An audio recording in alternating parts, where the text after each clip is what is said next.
वंश, ये दो चीजें ऐसी हैं वंश वृद्धि के लिए, एक है दूध और एक है भस्म। शंकर जी के ऊपर भस्म चढ़ाने की भी बहुत बड़ी महिमा है। महादेव के ऊपर दूध और एक है भस्म। भस्म के द्वारा परिवार की वृद्धि होती है, परिवार टूटता नहीं है। उस घर में स्त्रियां बांझ नहीं रहती जिस घर में महादेव को भस्म चढ़ाई जाती है। भस्म की इतनी, कंडा जला लीजिए, उपला जला लीजिए, हवन यज्ञ की राख तैयार कर लीजिए। मैं आजकल में भस्म की महिमा मैं आपको शिव पुराण में वर्णन है, मैं आपको बताऊंगा। आपने भगवान गोरखनाथ जी का नाम सुना होगा, सुना है गोरखनाथ जी का नाम? इनका जन्म ही भस्म से हुआ। आपके पास टाइम हो तो मैं 2 मिनट में कथा सुना दूं इनके जन्म की। गोरखनाथ जी भगवान का प्राकट्य किस प्रकार से हुआ। मच्छंदर नाथ बहुत अच्छे महात्मा हुए थे, अच्छे सन्यासी थे, उस युग के बहुत बढ़िया थे। मच्छंदर नाथ ने बहुत तप किया, भगवान शंकर की साधना सिद्ध हो गई। भोलेनाथ उनके सामने आके प्रकट हो गए। भोलेनाथ सामने आके प्रकट हुए। उन्होंने षडाक्षर मंत्र का जप बहुत लंबे समय तक किया था, ओम नमः शिवाय,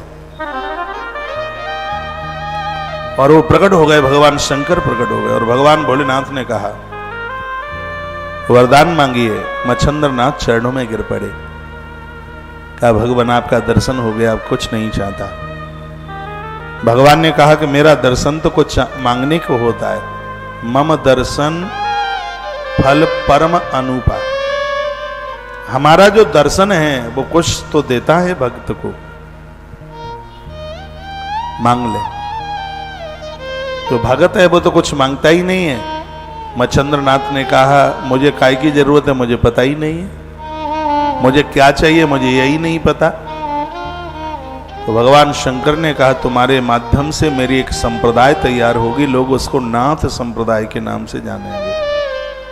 शंकर बोले, कहा तुम 9 महात्मा होगे और तुम 9 महात्माओं के द्वारा इस संप्रदाय को बहुत आगे बढ़ाया जाएगा, और मेरी विभूति का तुम प्रचार करो। मेरी विभूति जिस किसी बांझ नारी को भी तुम दे दोगे, यह मेरा वरदान है मच्छंदर, उस विभूति के द्वारा संतान का जन्म हो जाएगा। भगवान शंकर बोले।